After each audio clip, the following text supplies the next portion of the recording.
ഇപ്പോഴത്തെ മഞ്ഞിൻ്റെ അവസ്ഥ എന്ന് പറഞ്ഞാൽ ഇതൊക്കെയാണ്. ചെറുതായിട്ടൊക്കെ ഒന്ന് അലിഞ്ഞു പോയിട്ടുണ്ട് അവിടെ ഇവിടെയൊക്കെ ആയിട്ട്. കാരണം വെച്ചാലേ കഴിഞ്ഞ ദിവസം ചെറുതായിട്ടൊരു തണുപ്പ് കുറവുണ്ടായിരുന്നു. അതിൻ്റെയാണ് ആ കാണുന്നത്. എന്ന് വെച്ചുകൊണ്ട് മൊത്തത്തിലൊന്നും അലിഞ്ഞു പോയിട്ടില്ല. അതേ നോക്കിക്കണ്ടേ ഈ സൈഡിലേക്കൊക്കെ നോക്കുമ്പോഴത്തേനും ഒന്നും അലിഞ്ഞു പോയതായിട്ടില്ല. പിന്നെ ഈ വണ്ടി കിടക്കണ ഭാഗത്തൊക്കെ ആയിട്ടാണ് ഫുള്ള് ഇങ്ങനെ കാണാത്തത് മഞ്ഞ്. അപ്പോൾ അതേ ഞാനിങ്ങനെ പുറത്തേക്ക് ഇറങ്ങിയപ്പോഴത്തേനും ഇങ്ങനെ വേസ്റ്റൊക്കെ കൊണ്ടുപോകണ വണ്ടി വന്നായിരുന്നു. അപ്പോൾ തോന്നി ഇതൊക്കെ ഒന്ന് കുറച്ച് നേരം കാണാം, വീഡിയോ എടുത്ത് നിങ്ങളെയും കൂടി ഒന്ന് കാണിക്കാമല്ലോ എന്ന്. ഈ ഒരു വിൻ്റർ സീസണിൽ ആകെ ഈ ഒരു ബാൽക്കണിയിൽ നിന്ന് കഴിഞ്ഞാൽ ഇതൊക്കെ തന്നെ ഉള്ളൂ കാണാനായിട്ട്. ഇങ്ങനെ ഈ ഒരു വേസ്റ്റ് വണ്ടി വന്നതും പിന്നെ ഇത് അധികം നേരം ഇങ്ങനെ നോക്കിക്കാൻ പറ്റൂല കേട്ടോ, തണുത്തിട്ട് വയ്യ. തണുപ്പിനൊന്നും ഒരു കുറവൊന്നുമില്ല ഇപ്പം.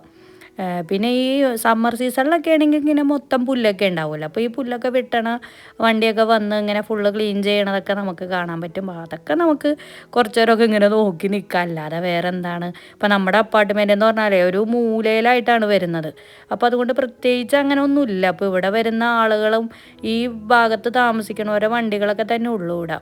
ഇതിപ്പോൾ രാവിലെ തന്നെ എല്ലാവരും ജോലിക്കൊക്കെ പോയത് കൊണ്ടിട്ട് ഇങ്ങനെ വണ്ടികളൊക്കെ ഇങ്ങനെ ഒറ്റയും തെറ്റയൊക്കെ ആയിട്ട് ഉള്ളൂ. കൂടുതൽ അങ്ങനെ കാണാത്ത അതുകൊണ്ടാണ് കേട്ടോ എല്ലാവരും പോയേക്കണേനും. പിന്നെ ആ നേരെ കാണുന്ന കാട് കണ്ടില്ലേ, ആ കാടിൻ്റെ അപ്പുറത്തായിട്ടാണ് കേട്ടോ ഹൈവേ വരുന്നത്. നിങ്ങൾക്ക് കാണാൻ പറ്റുന്നുണ്ട്, അതിലേക്ക് ഇങ്ങനെ വണ്ടി പോകുന്നുണ്ട്. ഞാൻ സൂം ചെയ്യുമ്പോൾ സൂക്ഷിച്ച് നോക്കിയാൽ നിങ്ങൾക്ക് കാണാം ആ കാടിൻ്റെ ഇടയിൽ കൂടിയൊക്കെ ഇങ്ങനെ വണ്ടി പോകുന്നത്. എനിക്ക് എന്തായാലും കാണാൻ പറ്റുന്നുണ്ട്. കാരണം വെച്ചാൽ എനിക്കറിയാലോ അവിടെ ഹൈവേ ആണെന്ന്.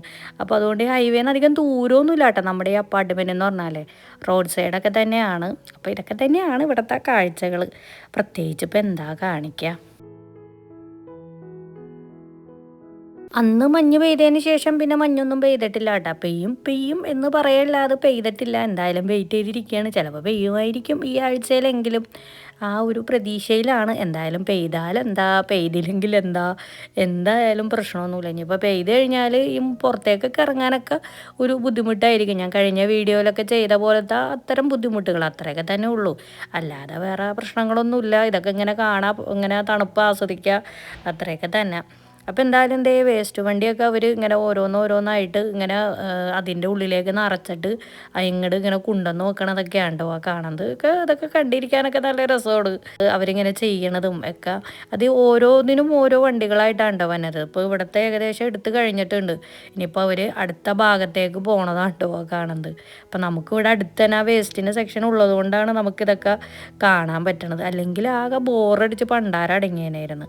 പ്രത്യേകിച്ച് ബാൽക്കണിയിൽ ഇന്നാലേ ഒന്നും കാണാനൊന്നുമില്ല. എന്തായാലും ഞാനിപ്പോൾ ലഞ്ചൊക്കെ റെഡിയാക്കാൻ പോവുക കേട്ടോ. അപ്പോൾ അതിന് മുമ്പ് ജസ്റ്റ് ഒന്ന് ബാൽക്കണിയിലേക്ക് ഇറങ്ങിയതാണ്. പിന്നെ നമുക്ക് ഇന്നത്തെ എന്തൊക്കെയാണ് സ്പെഷ്യൽ എന്ന് അറിയണ്ടേ. നമുക്കെന്താ വേഗം കിച്ചണിലേക്ക് പോകാം അല്ലേ. ഇന്നത്തെ എൻ്റെ ലഞ്ച് സ്പെഷ്യൽ കുറച്ച് നാടൻ കറികളാണ് കേട്ടോ ഉണ്ടാക്കണത്. ഉണക്കച്ചെമ്മീൻ ഇരിപ്പുണ്ടായിരുന്നു. അപ്പോൾ അത് വെച്ചിട്ട് ഒരു കറി ഉണ്ടാക്കാമെന്ന് വിചാരിച്ച് കുറേ നാളായി വിചാരിക്കണം. ഉണക്കച്ചെമ്മീൻ വെച്ചൊരു കറി ഉണ്ടാക്കണമെന്ന്. നിങ്ങൾ ആരെങ്കിലും ഉണ്ടാക്കാറുണ്ടോ? ചിലവർക്ക് ഈ ഉണക്കച്ചെമ്മീൻ വെച്ചിട്ടുള്ള ആ ഒരു കറി അത്ര ഇഷ്ടമല്ല കേട്ടോ. കാരണം വെച്ചാൽ അതിന് വേറൊരു ഫ്ലേവറാണല്ലോ. അത് ചിലവർക്ക് ഇഷ്ടപ്പെടാൻ വഴിയില്ല. എന്തായാലും എനിക്കത് ഭയങ്കര ഇഷ്ടമാണ്. അപ്പോൾ അതുകൊണ്ട് ഒന്ന് ഉണ്ടാക്കാമെന്ന് വിചാരിച്ച് അതും തക്കാളിയും കുറച്ച് സവാളയും കുറച്ച് പൊടികളും ഒക്കെ കൂടി ചേർത്ത് ഇങ്ങനെ അടുപ്പത്ത് വെച്ചിട്ടുണ്ട്. ഇനി ഇത് നന്നായിട്ടൊന്ന് തിളച്ച് ഒന്ന് സെറ്റായി വരുമ്പോഴത്തേക്കും നമുക്ക് തേങ്ങയൊക്കെ അരച്ച് ഇതിലേക്ക് ചേർക്കാം. അത് ഭയങ്കര ഈസി ആയിട്ട് ഉണ്ടാക്കാൻ പറ്റുന്ന ഒരു കറിയാണ് കേട്ടോ ഇത്. അപ്പോൾ ഞാൻ ഇന്ന് ഇതേ കല്ലുമ്മക്കായൊക്കെ ക്ലീൻ ചെയ്ത് വെച്ചിട്ടുണ്ട്. എച്ചുമാട്ടിയത് വാങ്ങിയതാണ് കേട്ടോ. ഒരുവിധം ക്ലീനാക്കി ഒരു ഹാഫ് ബോൾഡായിട്ട് കിട്ടിയതാണ്. എങ്കിലും ഞാൻ എൻ്റേതായ രീതിയിൽ ഒന്നും കൂടി ഒന്ന് ക്ലീൻ ചെയ്തിട്ടുണ്ട്. അപ്പോൾ ഇത് ഫ്രൈ ചെയ്തിട്ടാണ് ഞാൻ റോസ്റ്റ് ചെയ്യണത്. ഞാൻ യൂട്യൂബിൽ കണ്ട റെസിപ്പിയാണ്. അപ്പോൾ അതിൻ്റെ ഇടയിൽ നമ്മുടെ കറിയൊക്കെ ഇവിടെ തിളച്ച് നല്ല സെറ്റാക്കി വന്നിട്ടുണ്ട്. അതിൻ്റെ ഇടയിൽ ഞാൻ തേങ്ങ അരച്ച് വെച്ചിട്ടുണ്ടായിരുന്നു. അപ്പോൾ അതിലേക്ക് ചേർത്ത് കൊടുക്കാം. ഇതൊന്ന് നന്നായിട്ടൊന്ന് മിക്സ് ചെയ്യാം കേട്ടോ. ഒരുപാട് അങ്ങോട്ട് തിളക്കാനൊന്നും നിൽക്കണ്ട. ഒന്ന് നന്നായിട്ടൊന്ന് ചൂടായാൽ മതി. അപ്പോഴത്തേക്കും നമ്മുടെ കറി റെഡിയായി. അത്രയൊക്കെ ഉള്ളൂ പരിപാടി. ഇനി ഇതിലേക്കൊന്ന് ജസ്റ്റ് ഒന്ന് കടുകൊക്കെ ഒന്ന് താളിച്ച് ഇട്ട് കൊടുത്തു കഴിഞ്ഞാൽ നല്ല അടിപൊളി ചെമ്മീൻ കറിയാണ് കേട്ടോ. ചെമ്മീനും തക്കാളിയും ഒക്കെ ഇട്ടിട്ടുള്ളൊരു കറിയാണ്. അപ്പോൾ അതേ വറ്റൽമുളകും കറിവേപ്പിലയും ഒക്കെ അങ്ങനെ മൂപ്പിച്ച് ഇതിലേക്ക് ഇട്ട് കൊടുത്ത് ഇതൊന്നും ഇപ്പോൾ ഒന്ന് ഇളക്കാൻ നിൽക്കണ്ട കേട്ടോ. അതങ്ങനെ തന്നെ അങ്ങോട്ട് മൂടി വെച്ചാൽ മതി. പിന്നെ നമ്മൾ കഴിക്കണ നേരത്ത് ഒന്ന് മിക്സ് ചെയ്തെടുത്താൽ മതി. അപ്പോഴത്തേക്ക് അതിൻ്റെ ആ ഒരു മണമൊക്കെ അതിൽ വന്നിട്ടേ നല്ല രസമായിരിക്കും കേട്ടോ. നല്ല ടേസ്റ്റായിരിക്കും. അപ്പോൾ എന്തായാലും നമുക്കിനി കല്ലുമ്മക്കായ ഫ്രൈ എങ്ങനെയാണ് റെഡിയാക്കണതെന്ന് നോക്കാം. അപ്പം അതിൻ്റെ ഇടയിൽ കൂർക്കയും കൂടി ഞാൻ റെഡിയാക്കുന്നുണ്ട് കേട്ടോ. അപ്പോൾ നമുക്ക് ആദ്യം ഇതൊന്ന് ഫ്രൈ ചെയ്തെടുക്കാം കേട്ടോ. അധികം അങ്ങനെ വെളിച്ചെണ്ണയിൽ ഞാൻ ഒഴിച്ചിട്ടില്ല, കുറച്ചെടുത്തിട്ട് ഇങ്ങനെ ഫ്രൈ ചെയ്തെടുക്കണേണ്. ആദ്യം ഫ്രൈ ചെയ്തെടുത്തിട്ടാണ് പിന്നെ ഞാൻ റോസ്റ്റ് ചെയ്യണത്. നമുക്ക് എങ്ങനെ വേണേലും ഉണ്ടാക്കാം, അതൊക്കെ ഇപ്പോൾ ഓരോരുത്തരുടെ ഇഷ്ടമല്ലേ. അപ്പോൾ ഞാനങ്ങനെ ഫ്രൈ ചെയ്തെടുത്തിട്ടുണ്ട്. ഇനി അടുത്തതായിട്ട് കുറച്ച് മസാല റെഡിയാക്കി സവാള, കറിവേപ്പില, ഇഞ്ചി, വെളുത്തുള്ളി പിന്നെ കുറേ പൊടികളും ഒക്കെ കൂടി മിക്സ് ചെയ്ത് ഇതൊക്കെ ഒന്ന് നന്നായിട്ട് വഴറ്റി എടുത്തതിന് ശേഷം നമുക്ക് ഇതിലേക്ക് കല്ലുമ്മക്കായ ഫ്രൈയും കൂടി ചേർത്ത് കൊടുക്കാം. തക്കാളിയും ചേർത്ത് കൊടുത്തിട്ടുണ്ട് കേട്ടോ. കുറച്ചേ ഉണ്ടാക്കണുള്ളൂ. ഇത് എന്തോരോ ഇരുന്നെന്ന് പറഞ്ഞാൽ, പക്ഷേ നമ്മളിത് ക്ലീൻ ചെയ്തൊക്കെ റെഡിയാക്കി വരുമ്പോഴേ കുറച്ചേ ഉണ്ടാവുള്ളൂ. നമ്മുടെ ഈ മറ്റേ കക്കയിറച്ചിയൊക്കെ ഇല്ലേ, അതുമാതിരത്തൊക്കെ തന്നെ ഇരിക്കും. പക്ഷേ എന്തോ ഇതെനിക്ക് ഭയങ്കരമായിട്ട് ഇഷ്ടമുണ്ട്. ഞാൻ ഇതിനു മുമ്പും വെച്ചുമാട്ടിൽ നിന്ന് വാങ്ങി ഇതേപോലെ റോസ്റ്റൊക്കെ ചെയ്ത് നോക്കിയപ്പോൾ നല്ല രസമുണ്ടായിരുന്നു. അപ്പോൾ അത് കാരണം നമ്മൾ അവിടെ പോകുമ്പോൾ പിന്നെ എപ്പോഴും വാങ്ങിക്കും. അങ്ങനെ അത് ഉണ്ടാക്കി ഉണ്ടാക്കി നല്ല ഇഷ്ടമായത്. അങ്ങനെ അതേ ഞാൻ ലാസ്റ്റായിട്ട് അതിലേക്ക് കുറച്ച് തേങ്ങാക്കൊത്തും കൂടി ഇട്ട് കൊടുത്തിട്ടുണ്ട് കേട്ടോ.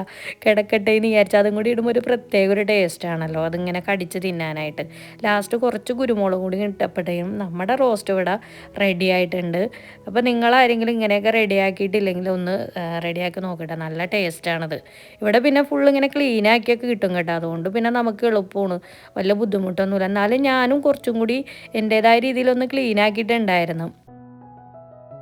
അങ്ങനെ നമ്മുടെ ലഞ്ചൊക്കെ ഇവിടെ റെഡി ആയിട്ടുണ്ട്. ഒരുപാട് കറികളൊക്കെ ഉണ്ട്, കണ്ടില്ലേ. കല്ലുമ്മക്കായ റോസ്റ്റ്, പിന്നെ അതേ പയറുതോരനൊക്കെ ഇരിപ്പുണ്ടായിരുന്നു. പിന്നെ ഞാൻ ഇപ്പോഴാണ് കേട്ടോ ഈ ഒരു ചെമ്മീൻ കറിയുടെ ആ ഒരു കടകൊക്കെ താളിച്ചത് ഇപ്പോഴാണ് മിക്സ് ചെയ്യണത്. ഞാൻ പറഞ്ഞില്ലേ, കഴിക്കണ നേരത്തെ അങ്ങോട്ട് മിക്സ് ചെയ്താൽ മതിയെന്നെ, അപ്പോഴായിരിക്കും അതിൻ്റെ ആ ഒരു ഫ്ലേവറൊക്കെ നന്നായിട്ട് നമുക്ക് കിട്ടുക. അപ്പോൾ എന്തായാലും ഇന്നത്തെ ലഞ്ച് അടിപൊളിയായിരുന്നു കേട്ടോ. നല്ല ഒരു നാടൻ വിഭവങ്ങളായിരുന്നു മൊത്തത്തിൽ. അപ്പോൾ നമ്മൾ എച്ചുമാട്ടി പോകണ കാരണം ഇങ്ങനത്തെ കുറേ സീ ഫുഡ് ഐറ്റംസുകളൊക്കെ വാങ്ങിക്കും. ഇങ്ങനെ ഓരോന്നായിട്ട് ഇടയ്ക്കിടയ്ക്ക് ഇങ്ങനെ ട്രൈ ചെയ്യും. അപ്പോൾ എന്തായാലും ഇതൊക്കെയാണ് നമ്മുടെ ലഞ്ച് വിശേഷങ്ങൾ. അപ്പോൾ എല്ലാവരും കറികളൊക്കെ റെഡിയാക്കാത്തവരുണ്ടെങ്കിൽ ചെമ്മീൻ കറിയൊക്കെ ഒന്ന് റെഡിയാക്കി നോക്കണേ. എന്നിട്ട് അഭിപ്രായങ്ങളൊക്കെ ഒന്ന് പറയണം കേട്ടോ. അപ്പോൾ നമ്മുടെ മഞ്ഞിൻ്റെ വിശേഷം എന്ന് പറഞ്ഞു കഴിഞ്ഞാൽ ഇതേ ഈ ഒരു ഭാഗത്തു നിന്ന് നോക്കിക്കഴിഞ്ഞാലും അധികമൊന്നും അങ്ങനെ മഞ്ഞൊന്നും പോയിട്ടില്ല. അവിടെ ഞാൻ പറഞ്ഞില്ലേ നേരത്തെ അപ്പുറത്തെ ഭാഗത്തൊക്കെ ഒരുവിധമൊക്കെ കൊഴിഞ്ഞു പോയിട്ടുണ്ട്, അല്ല അലിഞ്ഞു പോയിട്ടുണ്ട്. പക്ഷേ ഈ ഭാഗത്തൊന്നും അങ്ങനെ അലിഞ്ഞു പോയിട്ടില്ല. അവിടെ ഇങ്ങനെ തന്നെ കിടക്കണേണ്. അങ്ങനെ തണുപ്പ് ഒന്നും കൂടി ഒന്ന് കുറഞ്ഞാൽ മാത്രമാണ് ഇപ്പോഴും അത് നന്നായിട്ട് അലിയുള്ളൂ. ഇപ്പോൾ ഏകദേശം ഒരു മൈനസിൽ തന്നെയാണ് കേട്ടോ തണുപ്പ് പോണത്.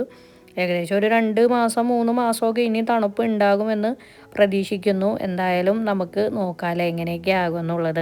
എന്തായാലും എല്ലാ വീഡിയോകളിലും ഞാനിങ്ങനെ അപ്ഡേറ്റ് ചെയ്യാം കേട്ടോ, എന്താണ് ഇവിടുത്തെ തണുപ്പിൻ്റെ അവസ്ഥ, മഞ്ഞിൻ്റെ അവസ്ഥ എന്നൊക്കെ ഉള്ളത്. അപ്പോൾ ഈ ഒരു കുഞ്ഞൊരു വീഡിയോ നിങ്ങൾക്ക് എല്ലാവർക്കും ഇഷ്ടമായെന്ന് വിചാരിക്കുന്നു. ഞാൻ മെയിനായിട്ട് ഈ മഞ്ഞിൻ്റെ അവസ്ഥ ഒന്ന് നിങ്ങളെ കാണിക്കണമെന്ന് വിചാരിച്ചത്, അതാണ് കേട്ടോ വീഡിയോ ആയിട്ട് വന്നത്. അപ്പോൾ പുതിയ അമേരിക്കയിലെ വിശേഷങ്ങളും കാഴ്ചകളൊക്കെ ആയിട്ട് നമുക്കിനി അടുത്ത വീഡിയോയിൽ കാണാം. അതുവരേക്കും എല്ലാവർക്കും ബൈ ബൈ.